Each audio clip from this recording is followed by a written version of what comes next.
nosso meio. Algo está aberto sobre nós, há uma presença gloriosa, um peso do Espírito de unção, é palpável, é tangível em nossas vidas. Aleluia. Levante suas mãos e diga: obrigado, Jesus, por a medida que você acrescentou nesse dia sobre mim. Obrigado, Senhor, por tua presença, tua glória. Obrigado por cada manto, Senhor, que o Senhor trouxe com cada palavra, com cada ministração. O Senhor tem acrescentado medidas novas sobre nós. Obrigado, Espírito Santo. Aleluia. Glória a Deus. Pode ocupar seu lugar, amém? Bendito seja o nome de Jesus. Vamos correr com o tempo, porque adorando podemos ficar a noite inteira. Amém? Aleluias. Glória ao nome de Jesus. Aleluia. Eu não sei você, mas eu creio que nós estamos sendo tremendamente abençoados pelo Senhor. Amém? Deus está decortinando coisas, pero sobretudo Ele está arropando-nos, vestindo-nos com novas medidas de unção, de presença do Senhor. Quando Ele junta-se em diversos ministérios, diferentes gerações, para abrir um tempo de ministração como este, é indubitável que nós poderemos ser transformados, amém? E impulsados a um novo nível de unção e de revelação, amém? Eu creio que nesta tarde é propício um momento para nós podermos falar de um assunto também relacionado com Elias, relacionado com Eliseu e relacionado com algo que Deus quer fazer neste tempo. O Espírito Santo, Ele está desejando como nunca antes se derramar sobre nossas vidas, se derramar, constituir os projetos de Deus, os desenhos de Deus, para que a igreja seja estabelecida de uma forma totalmente nova, uma forma sólida, que seja a voz de Deus, pero a igreja não é só a voz, não é só uma doutrina, senão que é o lugar da manifestação palpável da glória de Deus, amém? Fale para o seu irmão: a glória de Deus está predestinada a morar continuamente em você, amém? Agora, antes de que esse Espírito seja derramado sobre nós, na medida em que nós almejamos, temos que compreender que é uma guerra desatada, que é um confronto que nós temos que desatar para poder conquistar aquilo, amém? Nesta noite eu gostaria de falar sobre vocês, sobre o emblema do selador. Como não vão compreender os termos, vou falar sobre o selo dos escrivãos, amém? Ou seja, temos o escrivão, ele tem o carimbo, e o carimbo imprime um selo. Aí dá para entender? Ok, então vou falar nesta tarde sobre, ok? Vamos falar então sobre o selo do escrivão. Ok, fala para o seu irmão: o selo do escrivão está entre nós. Hoje você vai ser carimbado. Amém, glória a Deus. Pode ser aleluia. Já no mundo alguns já foram tatuados. Hoje aqui nós não vamos sair tatuados, nós vamos sair carimbados, amém? Glória a Deus. Quantos querem ser carimbados aqui? Aleluia, glória a Jesus. Algo vai acontecer em nossa mente, amém? No nosso espírito. Abra sua Bíblia no livro de 1 de Reis, capítulo 21, verso 8. Como essas são histórias bem conhecidas para nós, eu vou tratar de avançar muito rápido, aproveitando o conteúdo que está na nossa mente já, que está em seu espírito, e só vamos saltar, apontar direto para os princípios que tem aqui, amém? Glória a Jesus. Então, 1 de Reis, capítulo 21, já sabemos o contexto, estamos falando da vida de Elias e da vida de Eliseu, dois ministérios que se complementam um como o outro, ou um traz a extensão para o outro. Temos que ver como um todo o ministério deles. À noite falamos algumas coisas, hoje se está abrindo algo mais sobre o despertar da geração Eliseu, amém?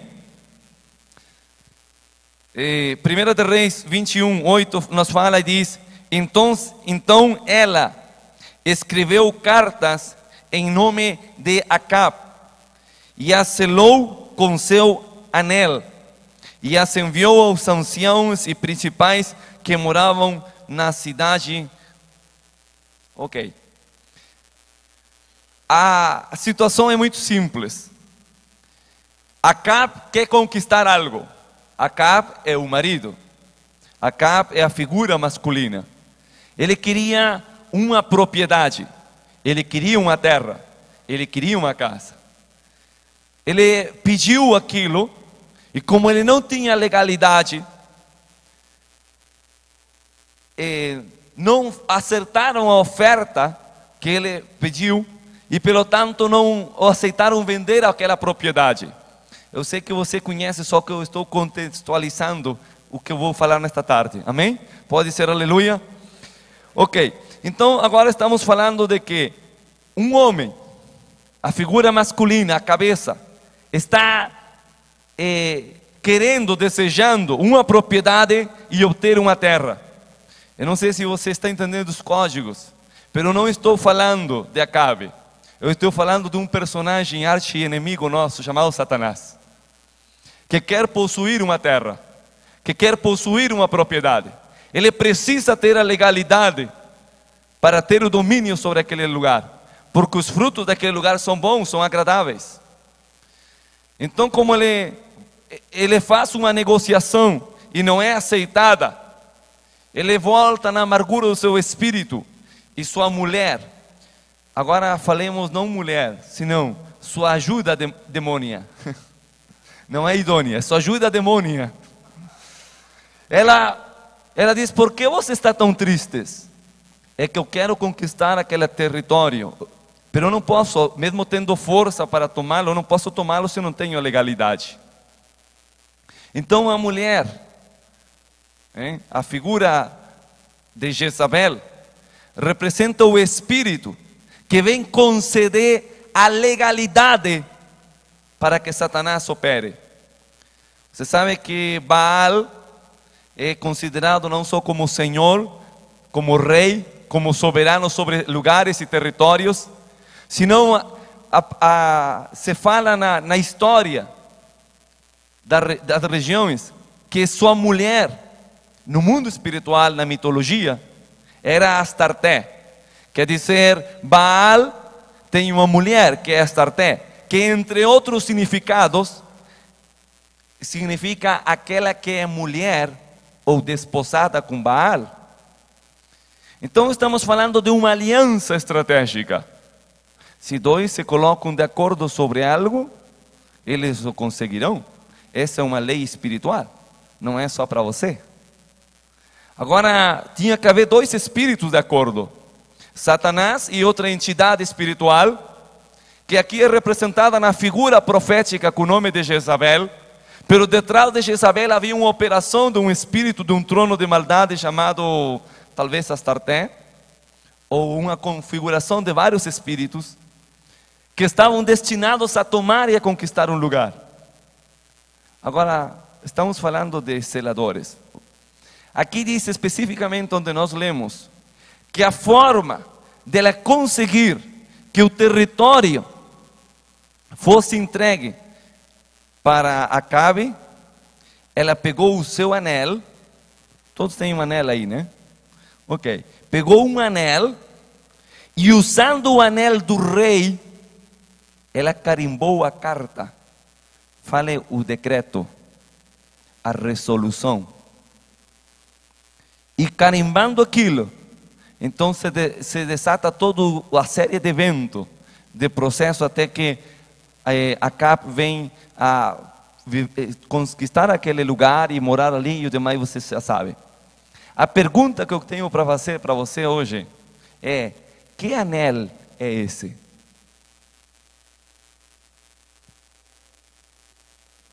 Está aqui? De onde saiu esse anel? Onde foi forjado esse anel? Qual era os códigos que estavam impressos naquele anel, que habilitaram a legalidade territorial para possuir ainda não só o que era lícito, senão o que era ilícito?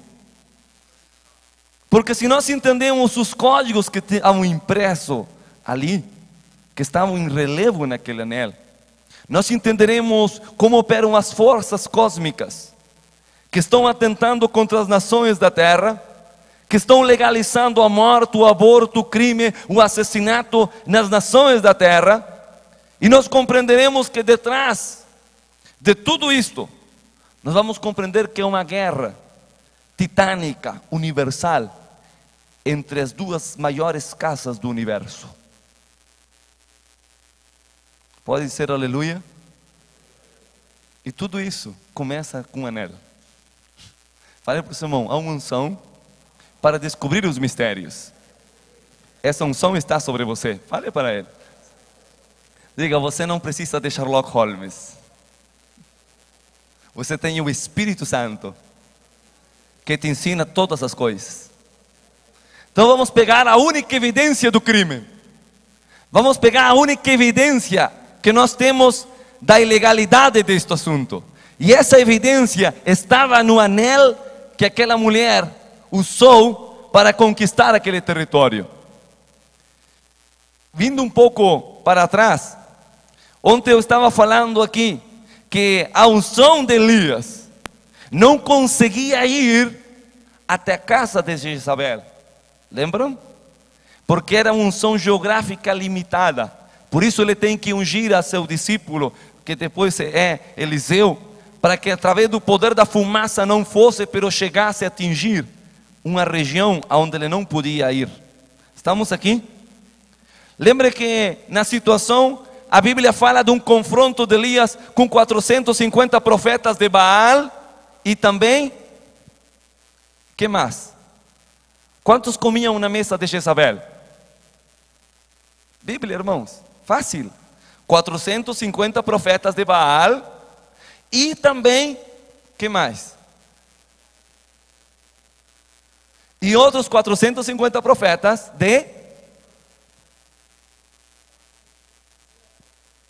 de Azera, ou Astarte, depende da versão da sua Bíblia. Ou seja, Astarote, tá bom. Então, Jezabel, no seu palácio, ela tinha duas linhagens sacerdotais. Ela tinha duas, seriam como gêneros espirituais. Por um lado, o sacerdócio de Baal, a figura masculina, e por outro lado, o sacerdócio que representava uma figura feminina, e entre ambos a sacerdócio. E veja como ela é estratégica, que no momento do confronto com Elias, ela envia para a guerra, para a confrontação, os profetas de Baal, mas não envia os profetas de Azera. Ela ficou com as forças de reserva. Está aí?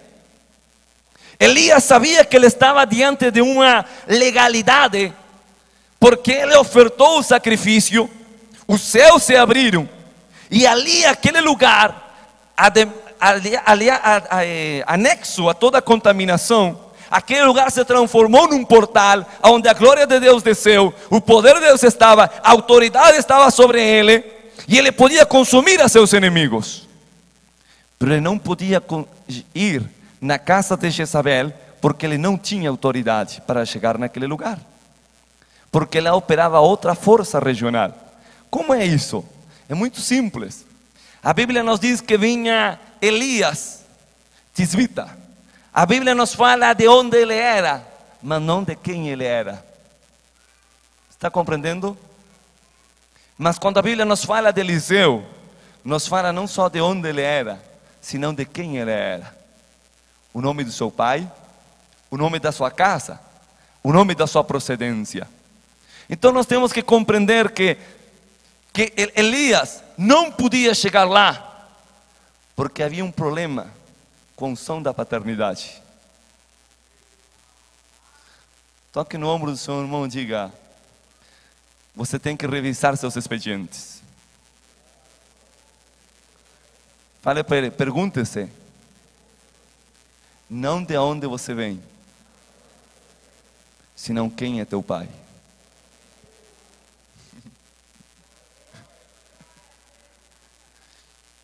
Elias fez as coisas extraordinárias, Pero ele precisava para combater, por quê? Porque detrás da figura de Jezabel, de Acab, nós temos que entender que havia poderes espirituais que estavam lutando, não apenas por um reino, pero sim por um domínio profético. É como uma figura diminuída de uma guerra cósmica entre o céu e o inferno, por dizer de alguma maneira, entre Deus e a humanidade que entregou o seu poder e sua autoridade a Satanás.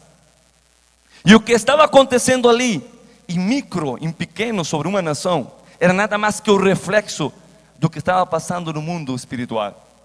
Estão aqui? Ao final você vai compreender um pouco mais disso. Mas a linhagem de Jezabel se rastreia historicamente. E nós entendemos que ela não só era uma mulher comum, uma sacerdotisa mais como muitas outras, senão que ela era filha de um rei.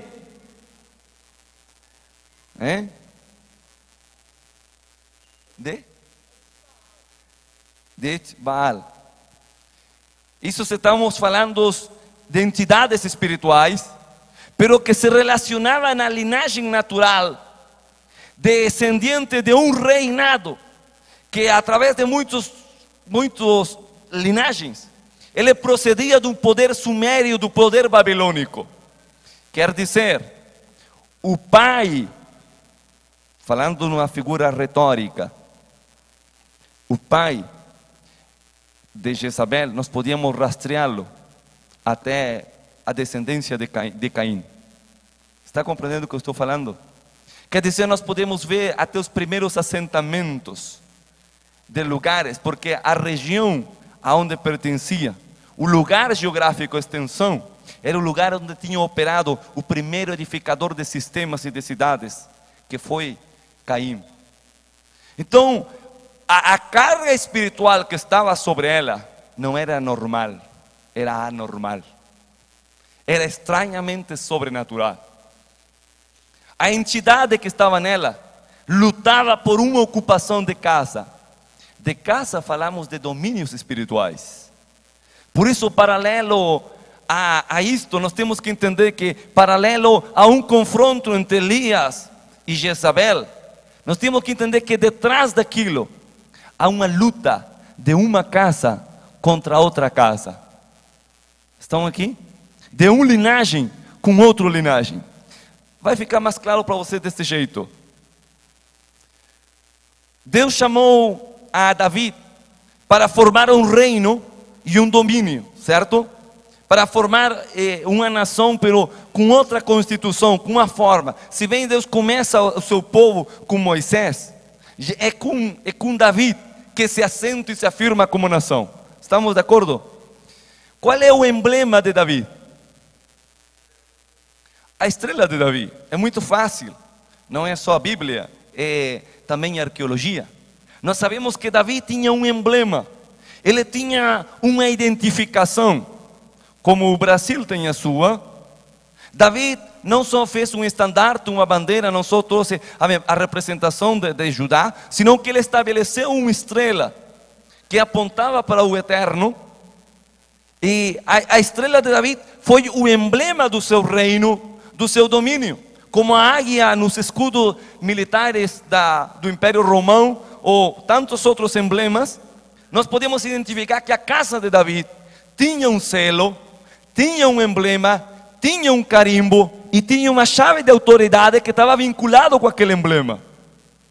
Agora, lá na frente, ele tem seu filho, se chama Salomão, e Salomão começa a reinar em seu lugar. Salomão é um filho estranho, é um filho especial, né? Que mesmo assim aprovado por Deus e abençoado, não conseguiu manter aquilo que o pai tinha entregado para ele. Agora veja a figura. O dia que se estabelece Salomão em seu reino e seu domínio, Salomão não entendeu que ele tinha que continuar não só a linhagem de sangue do seu pai Davi, senão o conceito de reino, de domínio. E mesmo ele tendo tanta sabedoria, ele esqueceu alguns pontos, como aquela palavrinha chamada honra. E as primeiras coisas que ele fez foi colocar o seu nome a sua marca, o seu sinal, o seu selo. E nós temos o emblema, o símbolo de Salomão, ou a estrela de Salomão. Está entendendo aqui?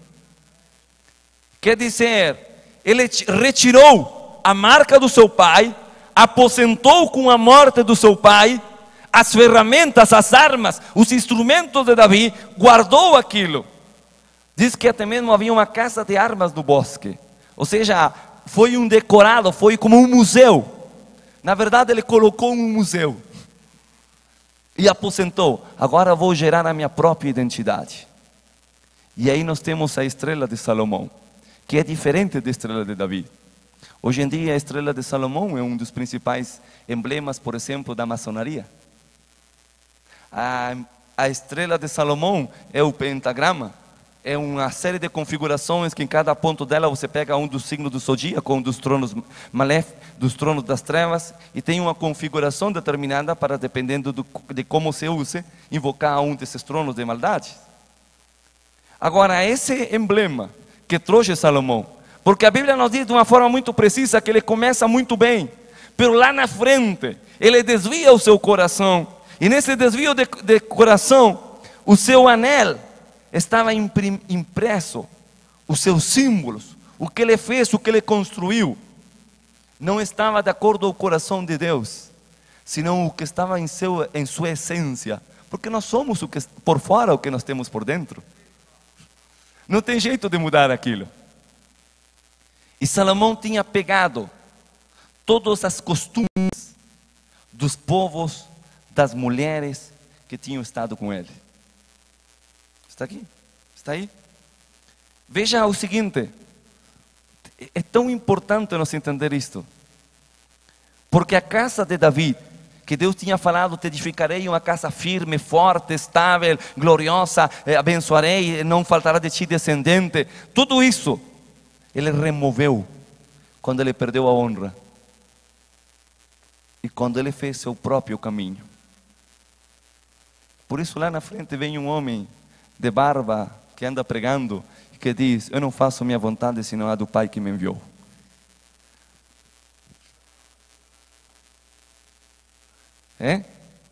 Porque ele não veio para edificar para si mesmo um reino, ele veio para edificar o reino eterno do Pai.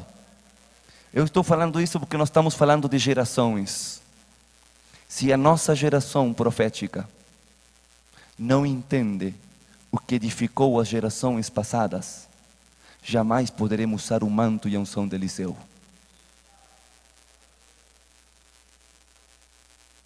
Pode haver muita revelação nova, moramos debaixo dessa revelação, queremos que venham mais ainda, mas não podemos destruir o que as gerações passadas têm edificado. Fala para o seu irmão: você está edificando? Diga para ele: eu sei que você está edificando, mas cada um veja como edifica. Diga para ele: veja o que você está edificando. Qual é a casa que nós moramos? Qual é o sistema espiritual que nos envolve, que nos rodeia? Qual é a atmosfera que está? Porque nós somos o produto ou daquela atmosfera que nós mesmos geramos. Quantos aqui já amadureceram? Falando sério, quantos aqui já amadureceram? Então, se você já amadureceu, você é responsável pela atmosfera que está em seu entorno. Ou não? Quando você é menino, teus pais preparam a cama, eles preparam o lanche. Mas se você já é maduro, você é quem prepara o lugar onde você quer morar. Então, por que nós ficamos tanto reclamando das gerações passadas, quando a tocha nos foi entregada para nós trabalhar? Fala para o Simão: qual é a sua casa que você está edificando? Ok, então estamos falando de um estabelecimento de duas grandes casas. Ou é a casa de Davi, ou é a casa de Salomão. Pero uma dessas casas deverá ser estabelecida. E tristemente a casa de Salomão pegou impregnados códigos, porque de alguma maneira, de alguma forma, a paternidade dele ele se desvinculou muito rápido. Veja que David criou Salomão lá no castelo, pero não há registro algum de que Salomão estivesse com ele nas campanhas militares, que estivesse com ele nas tendas, nas obras missionárias, nas avançadas do campo. Parece que ele foi criado de uma forma especial, e isso privou ele de que ele sentisse a pena da morte, a pena da guerra, ver uma vida se esvaziar, ver o sofrimento de uma conquista. E para ele foi tão fácil as coisas, que um bom dia ele disse: tá bom, eu vou edificar a casa que Deus falou para o meu pai. E edificou aquela casa, linda, grande. Quantos anos passaram construindo mesmo? Quantos? Não. Que Bíblia é essa? Quantos anos passaram construindo o templo? Não sabem? Então fica de tarefa, você vai buscar depois. O assunto é que terminou de concluir, de fazer aquela casa. E uma vez, você viu como vocês perdem os detalhes, irmãos? Você só come arroz branco. Você tem que colocar sabor na sua mesa. Amém? Tem tanta abundância de comida aqui no Brasil. Posso crer que você só come arroz branco. Não leia rápido. É nos detalhes que está a essência das coisas. Amém? Pode ser aleluia?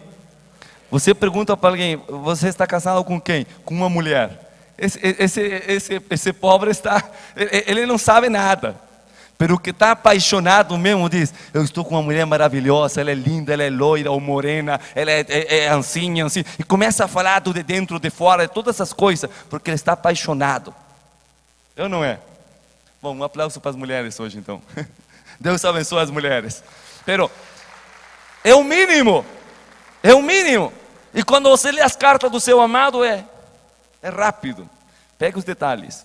A Bíblia diz que depois que houveram terminado de construir a casa do Senhor, Salomão passou 13 anos mais construindo sua própria casa. Pergunta para o teu irmão: quanto tempo você passa para edificar a casa do reino? E pergunta para ele: quanto tempo você tem passado edificando a sua própria casa?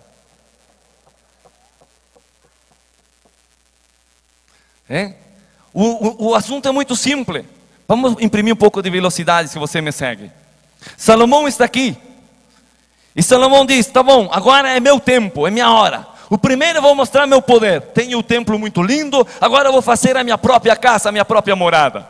E passou 13 anos colocando o melhor do melhor. Só que nesse processo de tempo, ele também começou: se eu tenho uma, bem, meu pai teve uma, depois teve outra, porque ele pegou uma mulher pela guerra com Golias, ganhou praticamente um troféu de guerra, depois pegou outra, Deus perdoou ele, nasceu outro. Então eu posso, se ele teve duas, eu posso ter 3, ou eu posso ter 4, ou posso ter 5, e aí não vamos parar de contar porque a conta é longa.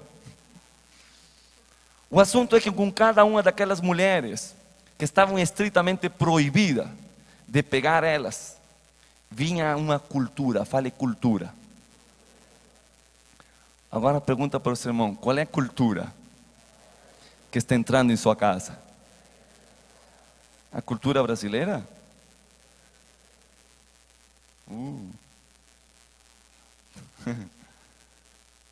A cultura que entrou ali. Não, a mim não vai me alterar. Eu posso estar aqui, não vai me afetar. Eu sou maduro, eu tenho visto tantos testemunhos, eu posso estar neste meio, eu posso sobreviver neste ambiente.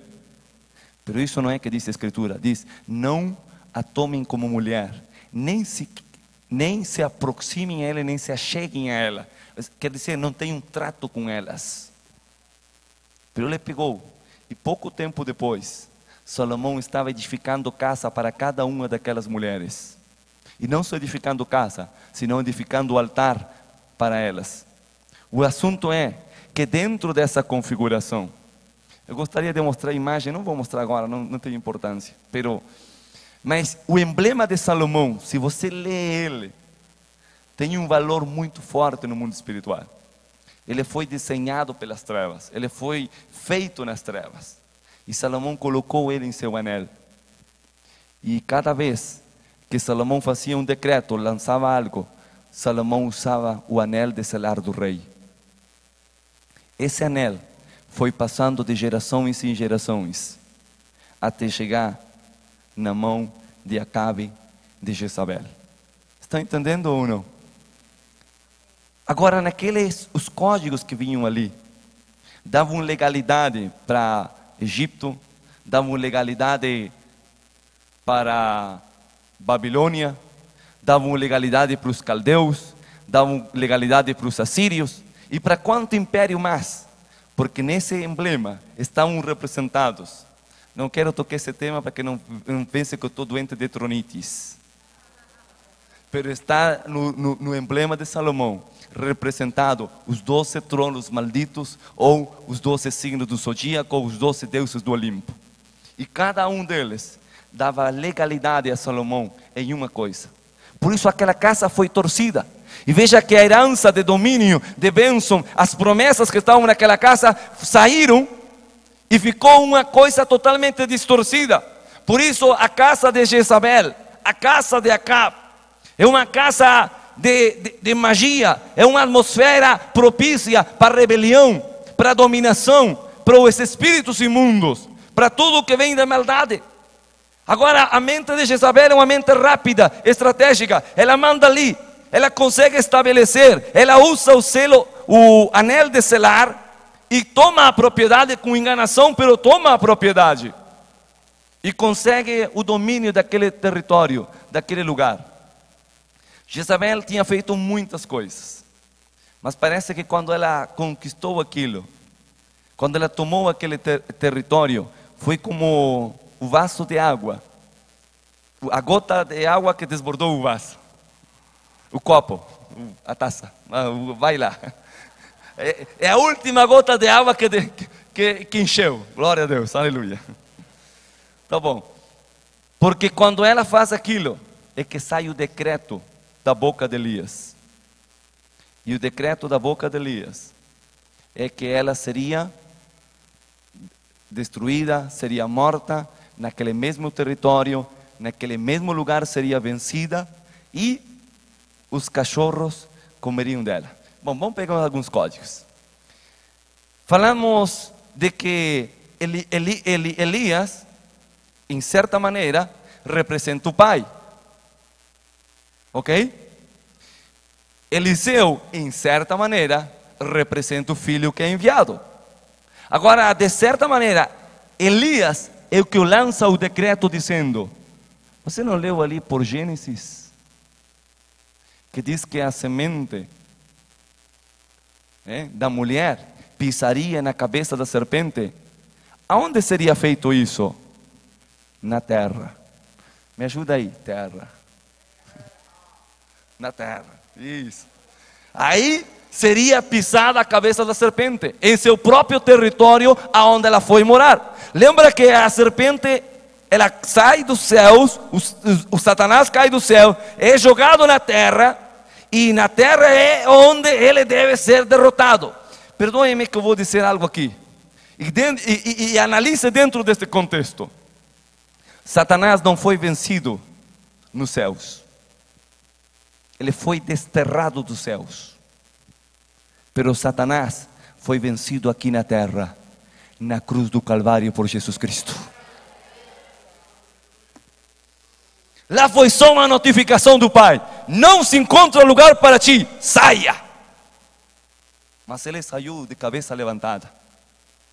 Está entendendo?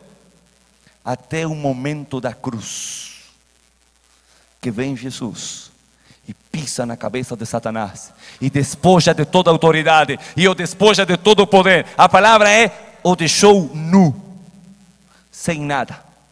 E todos os títulos, todos os argumentos, todos os documentos antigos que estavam contra a humanidade, o Senhor os pregou em sua cruz e anulou aquele acta. Agora, como é isso? É muito simples. O pai lança o decreto que no mesmo território, na mesma região, na mesma geografia, aonde ele está ocupando, ele deve ser vencido. Elias está dizendo, aí no mesmo lugar, aonde você está ocupando, você será destruída. Eu não posso ir até aí. Por que o pai não pode vir? O pai é o pai. Porque eu falei que Elias, não sabemos de quem ele vem, só sabemos de onde ele vem. O pai é o Olam, é o eterno, não tem princípio nem fim, não tem paternidade, ele é a paternidade. Só sabemos de onde ele veio, ele vem da eternidade. O filho, nós sabemos de quem ele vem do pai. E o filho vem para complementar a missão. E se você vê, Jezabel não é vencida nos dias de Elias. Jezabel ela é vencida nos dias de Eliseu. Está aqui? Agora, por quê? Porque o que vence ela tinha que ser alguém que conhecesse sua paternidade. Porque a história, a Bíblia não nos mostra, mas a história nos fala profundamente de toda a linhagem e os detalhes da paternidade de Jezabel. Ela sabia quem eram seus pais, ela sabia quem era seu ofício, ela sabia a casa e o tipo de casa que ela tinha que edificar. Agora, como nós confrontamos esse poder? Como nós vamos fazer aquilo? O decreto profético de Elias é: os cachorros te comerão e beberão a teu sangue. A palavra aí, cachorro, cão,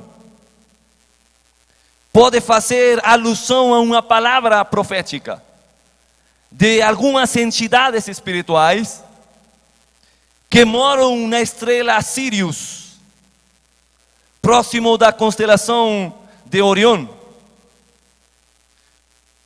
Não importa, você não precisa pesquisar isso, mas deixe-me só dar uma tocadinha aqui para deixar algo com vocês.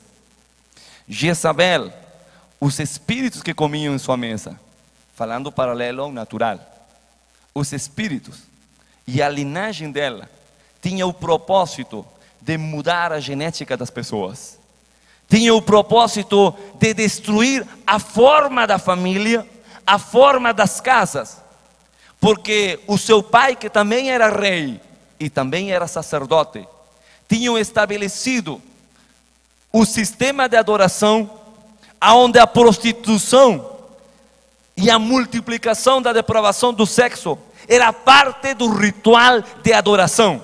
Em outras palavras, o nível de adoração deles era tão comprometido que tinha relacionamento sexual abundante naquele tipo. Pelo tanto, os sacerdotes de Jezabel também eram como vou falar aqui a palavra? Como prostitutos, algo assim. Cultuais, rituais.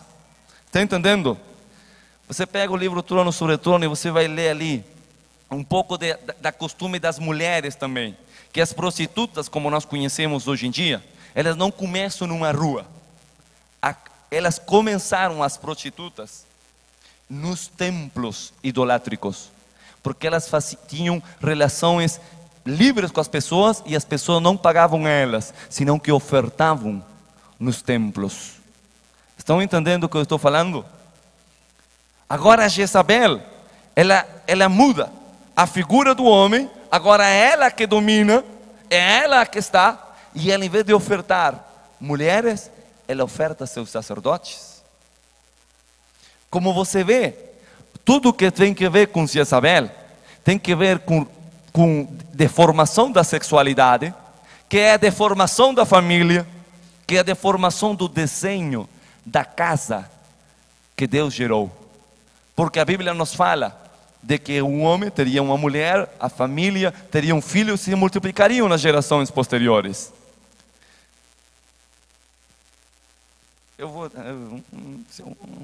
Tenho que pensar se falo ou não falo, pero vou falar algo para você sem ofender nenhuma pessoa no amor de Jesus Cristo. Uma prostituta, um prostituto não gera filhos. Ok? Me perdoem, não quero afetar a sensibilidade, só quero ensinar o princípio aqui. A família gera filhos. Uma família gera filhos. Aí você tinha que dar o seu amém mais grande de todos. Porque se eu conto um testemunho de libertação, você vai ficar feliz. Por isso não é tão importante como o desenho da família na igreja. Pode ser aleluia? Jezabel é inimiga da casa de Deus. É inimiga do projeto da família. É inimiga do desenho que Deus fez, do projeto que Deus fez para as famílias e para as casas. Ela pode dar sexo à vontade. Ela pode dar recursos à vontade. Ela pode dar o desejo para seus maridos, seus amantes secretos, à vontade. Mas ela não pode dar filhos que fiquem, querem na casa. Está aqui? Eu estou falando coisas proféticas, irmão. Eu estou indo mais além do sexo. Eu estou falando do relacionamento, do que ela oferece, do que ela oferta, do que ela tem de atrativo para chamar. Agora veja aqui, que estamos falando então de que há um decreto que diz que os cachorros comerão o teu sangue. Por quê? Eu não quero entrar no Lilith, mas vai dando a volta para lá e eu quero ir para outro lado. O assunto é este, irmãos. O trono de Lilith tem uma potestade, um poder que trabalha ao serviço dele, chamado Jezabel. E Jezabel não há tempo hoje para analisar os códigos de cada um, do significado do seu nome. Mas é uma configuração de uma série de poderes, que estão desenhados e projetados para manifestar tudo o que é imundo e o que é sujo, para destruir os projetos e o desenho de Deus. Por isso não trabalha com gênero, trabalha com 900 gêneros diferentes que comem em sua mesa. Você pega o livro do Maurício depois, do Jezabel, e aprenda ele de memória. Não, estou brincando, mas leia ele e pegue aí a essência, irmão, para ser livre desse domínio e desse poder. Agora, hoje, não estamos só no Jezabel, estamos no emblema dela, no símbolo dela. Por quê? Porque a função dela é transtornar, mudar. E dentro desse serviço de mudança de genéticas, os cachorros que comeriam, é um decreto paralelo profético, a que o poder das trevas, eles mesmos se destruiriam entre si. Quer dizer, é tão imundo, é tão sujo, que Deus não usa uma seta, uma espada de um santo para destruí-lo, mas sim o mesmo sistema traz a sua própria destruição. De que estamos falando? Poderíamos ampliar isto muito mais. Poderíamos falar da guerra que é estabelecida hoje nas doenças e nas enfermidades genéticas. Poderíamos falar da confrontação que há da paga do pecado com o nome de morte, de muitas maneiras. Estão aqui? Dá para entender isso? Ok. Agora, há o decreto: comerão a tua carne. Pero para que isso aconteça, veja aqui, eu falei que o poder dela se sustenta na depravação sexual. Dominação, um monte de coisa, pero se sustenta na depravação sexual. Lá na frente, chega o dia e a hora em que um novo rei é colocado e que Jezabel é jogada pela janela. Quem jogou Jezabel da janela? Quem?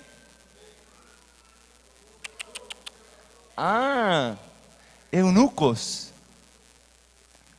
Que casualidade. Porque eunuco não tem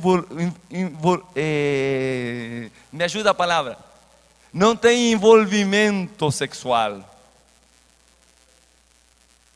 Está aí? Está entendendo do que eu estou falando ou não? Eu estou falando, irmãos, de que nós temos lutado contra o domínio de manipulação de Jezabel, a feitiçaria, a magia. Excelente, glória a Deus, continue nessa linha.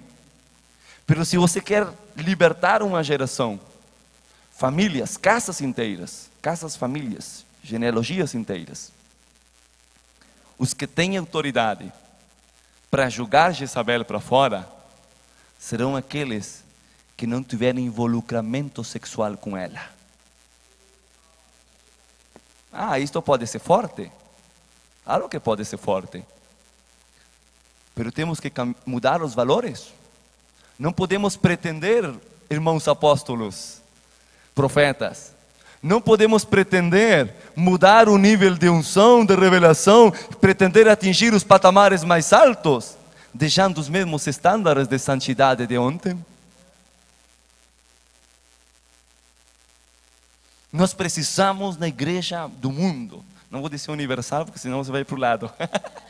Mas na igreja mundial tampouco posso dizer, mas na igreja mundial, na igreja eterna do Senhor, na igreja brasileira, na igreja das nações, não podemos pretender trazer uma vitória absoluta contra Jezabel, sem mudar os padrões de santidade e de moralidade que nós estamos aceitando. E eu não estou falando de uma saia comprida, não estou falando de algo externo, eu estou falando da mudança do coração do homem, aleluia, da estrutura da mente, do pensamento, de você se espremer o seu espírito e entender que a santidade não é um padrão mental, senão um espírito que se recebe do Santo dos Santos.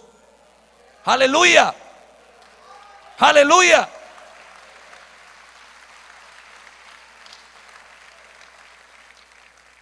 Não posso fazer a cena porque nenhuma vai querer ser a Jezabel, mas eu vou pegar aqui está a Jezabel. Ela vê que está prestes a sua derrota, é o momento em que ela sabe que já não pode continuar. Ela sabe que não tem nada mais. E diz: vou usar minha última arma, a arma fatal. Creio que tem algum nome, não sei porque me passou um nome na mente. Femme fatal. É um momento de plá. É um momento que ela diz: eu tenho que fazer a arma que não vai falar. Esta arma mais. O que ela fez? Se colocou, em português, como diz sua Bíblia? Qual foi a última arma de Jezabel? Se adornou? Não, diz uma palavra mais precisa, né? Não, qual é a palavra que dá ali? Maquiou, tá bom. A palavra diz antimônio. Você conhece aqui? Ok, em espanhol é antimônio, que é a maquiagem. Eu já vendi cosmético. É a base do pó da maquiagem. Antimônio é quase um nome químico, mas antimônio dá quase, se colocou o demônio, né? Se colocou o demônio. Agora deixa eu concluir isso, não seja que alguém vá dizer: ué, irmã, quantos aqui se colocaram maquiagem hoje? Não, deixa eu liberar você, irmão. Deixa eu concluir a palavra. Você não pode se mexer agora aí, senão você vai ficar em crise. E amanhã nós, os maridos, vamos ter dupla crise, porque você vai se ver feio e nós também vamos vê-la. Nós precisamos vê-las lindas. Amém? Glória a Deus. Ok. O princípio. Porque a Bíblia, veja que a Bíblia nos dá detalhes, nos dá pérolas, irmão, para nós entender os códigos que operam no mundo espiritual. A palavra antimônio, maquiagem, que ela se colocou, não é só o externo da beleza que se colocou ela, para, digamos, eu vou ver se eu encanto o rei ou aquele que vai entrar. Veja que o rei, sendo sábio, que também era rei, era casado e tinha mulher, ele não entrou. Tem aí para tirar algo? Segundo Reis 9:30, antimônio é a tradução da palavra pulque no hebraico, que no fundo é o lápis preto dos olhos, tá? Ou estíbio, pintura preta, cosmético para os olhos. Obrigado. Glória a Deus pelo santo Google. E o apóstolo que está conectado, glória a Deus, aleluia. Tá bom, aí você tem a tradução. Em resumo, quando ela se coloca, irmãos, a maquiagem, a pintura, a máscara, vejam aqui, o rei não entra. O rei não entra. Veja aqui o que é as territorialidades. Ele tinha mulher, ele não podia entrar, mas ele foi sábio e ele mandou os eunucos para que pegassem ela e a jogassem pela janela. Do que estamos falando aqui? Nós somos sacerdotes. Quantos dizem aleluia? Mas nós também precisamos de uma geração de nazareus. De nazareus. Isso, glória a Deus. Então, vamos rebobinar. Nós somos sacerdotes, aleluia. Mas não estamos sozinhos. Nós precisamos de uma geração de nazireus. Diga para o seu irmão, você é sacerdote ou é nazireu? Não importa, estamos juntos. Amém? Glória a Deus. Agora, por que ela se colocou? Vou fechar ali. Por que ela se colocou antimônio?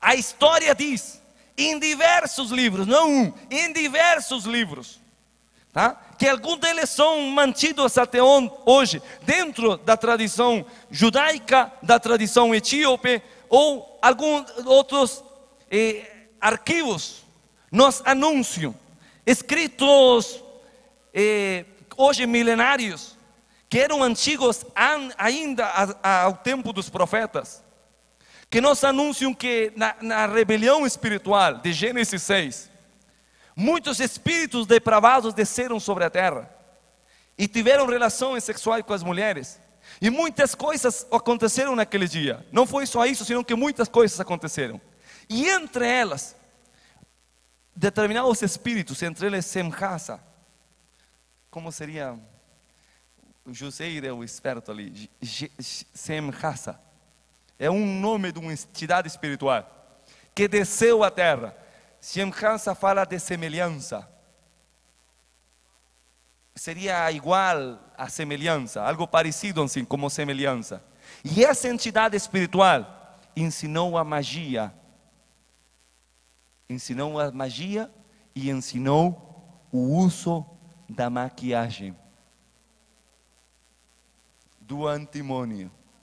E estes livros, esses arquivos, são de pelo menos de 700, 800 antes de Jesus Cristo. Do que estamos falando nós? Glória a Deus. Que você pode beber água, se está com sede. Se não, coma pão. Amém? Glória a Deus. Sigamos com o pão. Irmãos, do que estamos falando? De que ela no momento especial, em que ela sabe que vem a confrontação, o seu império vai cair. Ela usa o antimônio como um sinal no mundo espiritual, para invocar sobre ela a entidade espiritual que perverte a genética, a família, que manifesta o poder da magia. E ainda, é o poder que traz o revestimento da maquiagem, que traz a semelhança do mundo espiritual sobre o natural que Deus gerou. Do que estou falando eu? Do que estou falando hoje? Eu estou falando de códigos espirituais, que impressos e marcados, eles falam no mundo espiritual.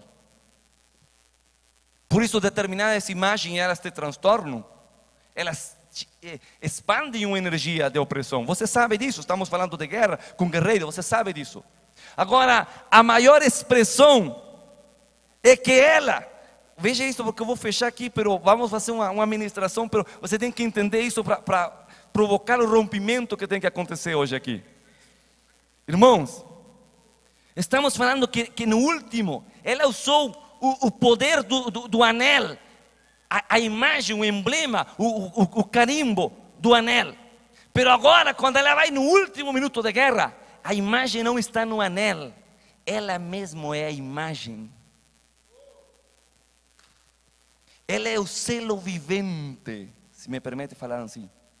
É o selo vivente das trevas que se manifesta para confrontar a unção profética, a unção apostólica, a unção dos reis. Está entendendo ou não? Porque no fim, não só é uma guerra de casas, é uma guerra de semelhanças. E você tem que ver a semelhança da sua casa com o que tem. Agora veja aqui, quando ela faz aquilo, os eunucos a jogam, pero há uma passagem nas Escrituras, com essa é para nós fazer o fechamento de por que eu estou falando hoje. Qual é o nome da mensagem mesmo? É o selo do escrivão. Porque a Bíblia diz que até o momento dos reis, até Davi, o selo estava no anel. Fale para o seu irmão, o selo dos reis está no anel. Mas aonde está o seu selo? Deus mostra uma visão para Ezequiel. Fechamos aí. Deus mostra uma visão para Ezequiel e diz para ele: eu preciso que você veja o que está acontecendo. Veja, os reis já se profanaram. O anel dos reis é o mesmo que usou Jezabel, que usou Salomão. O sacerdócio, a imagem do templo já não tem o decorado sacerdotal, tem imagem de quadrúpedo, de aves. Em frente ao templo colocaram uma imagem do selo, que em português seria uma imagem de um membro fálico. Ou seja, a que mais me estão provocando a selos, diz o Senhor. E Deus diz: eu vou fazer algo. Saiam da minha presença e venham uma quantidade que a Bíblia não diz quantos são, pero muitos anjos são colocados na visão diante de Ezequiel. Ezequiel capítulo 9, só anote, não veja. Diz que muitos anjos são colocados e cada um deles com um instrumento de destruir, de destruição. E Deus diz: antes de que vocês saiam, antes de que vocês vajam a destruir os que são falsos, que estão em idolatria, os que andam mal, eu preciso que outro anjo se apresente. E se apresentou, diz a Bíblia, um só anjo,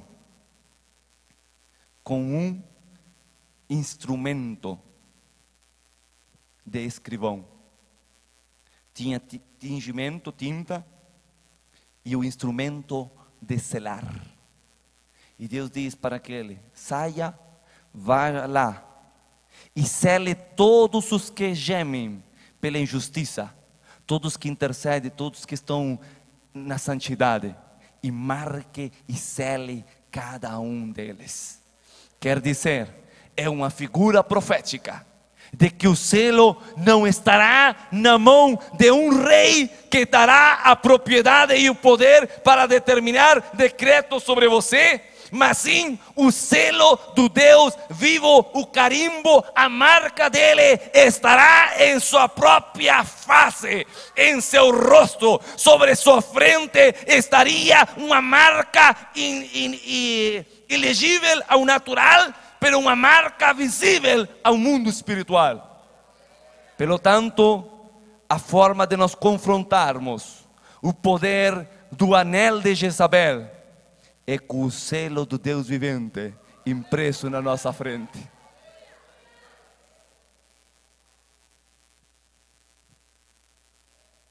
Fala para o seu irmão: não preocupa qual é o seu anel. Não se preocupe pelo seu anel. Preocupe-se por ser selado pelo Deus vivo. A Bíblia nos mostra muitas formas e muitas maneiras que no Antigo Testamento muitas vezes se aparecia o anjo do Senhor, o qual o anjo do Senhor não era outra figura que o mesmo Senhor. Eu creio que a figura profética desse anjo que sai para selar e se apresenta diante de Deus e diz: fiz conforme tu me mandastes. Eu creio que esse é o ofício de Jesus Cristo, aleluia. Esse é o ofício de Jesus Cristo, que vem após, anos depois, da mesma jeito que Eliseu conclui a missão.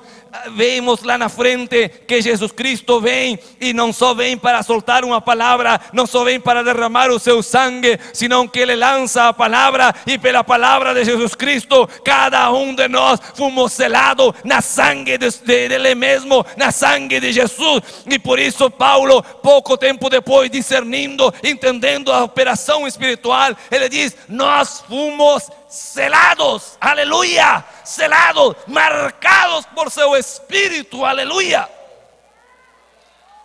aleluia, aleluia. A santidade não está nos eunucos. Eu quero dizer que hoje em dia o selo de Jesus Cristo, ele é tão forte, o selo espiritual, que ele pode te fazer eunuco no mundo espiritual, para as trevas, para a podridão, para a imundícia deste mundo, mas te fazer santo, abençoado, pai de geração e multiplicador da sementeira, da boa casa do Pai, para que a semelhança do Eterno seja vista entre os homens. Adão perdeu a semelhança, mas sabe que não estou preocupado com a semelhança de Adão, porque agora nós temos uma nova semelhança, numa nova criação em Cristo Jesus, aleluia. Se você todavia está na semelhança do velho Adão, Jezabel todavia tem poder sobre você. Mas se você foi marcado, justificado. Falei justificado? Justificado? Jesus? Eliseu? Qual é o significado do nome Eliseu? Ele é quem me salva.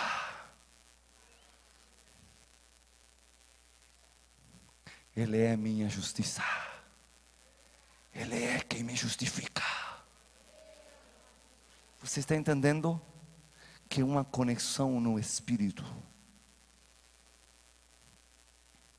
Se por espada tu matas, por espada morrerás. E vem João. Veja aqui como os Espíritos se movem no tempo. E o que eles não podem fazer numa geração, eles cobram em outra geração. Porque os Espíritos são multigeracionais. Elias, você cortou a espada, o pescoço dos meus sacerdotes. Mas antes de acabar a jornada, veja isto, essa é para ti.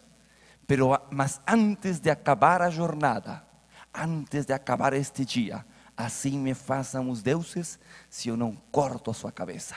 Isso foi o que Jezabel falou para Elias. Antes de que terminasse o dia profético, há um ontem e um depois. Antes de que Jesus fosse colocado na cruz, o dia da velha aliança terminasse, ela cobrou o pescoço de João o Batista, o Elias.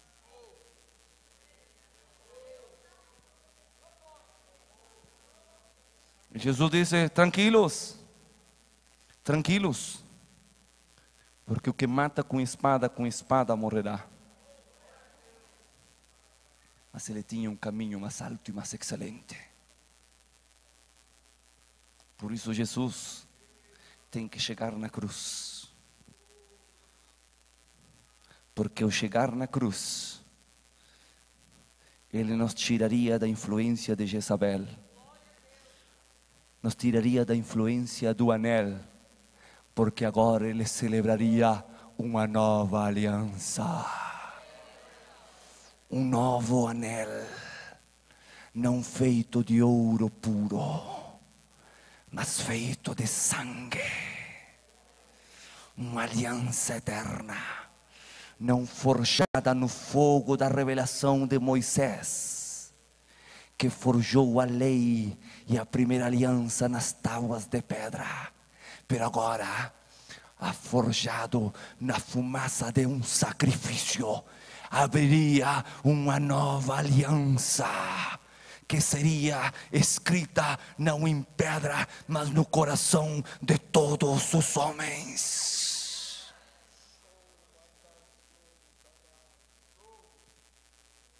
Ele está aqui. Ele está aqui. Eu sinto seu sangue invadindo aqui. A sangue viva de Jesus. A sangue viva de Jesus, vindo em resgate de muitos, vindo para trazer libertação. É a hora do Espírito, é a hora da unção. Coloque-se em pé. Este é um momento precioso. O derramar do sangue do Cordeiro está prestes a vir aqui. Aleluia. Algo extraordinário vai mudar a tua genética, mesmo que você não compreendeu. Algo vai estourar a prisão, o círculo, o laço, a amarra, o selo de Jezabel em torno a você se quebrará, será destruído.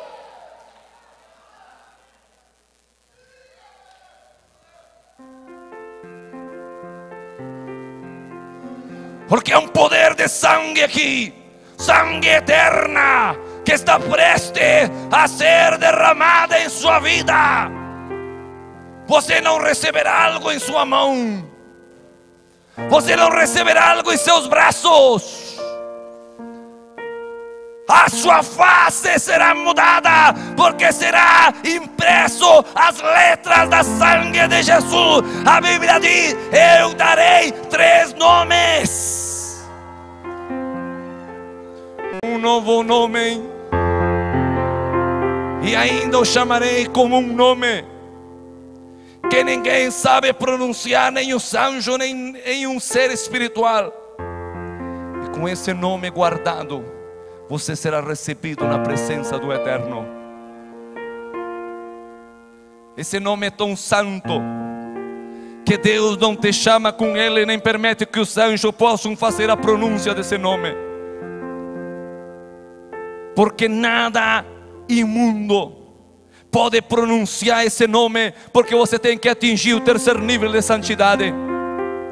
A Bíblia nos ensina que o nome do Senhor não podia ser invocado em vão. Os hebreus faziam diversas configurações de letras para anunciar o nome do Senhor, porque o nome do Senhor era tão santo que não podia ser dito por qualquer lábios. Agora o Senhor escreve um nome em sua frente que tem tanta santidade que Deus diz: eu sou tão zeloso desse nome que não quero que ninguém pronuncie até que estejam comigo. Eu estou falando de uma marca espiritual, de um selo que o grande escrivão chamado Jesus Cristo escreveu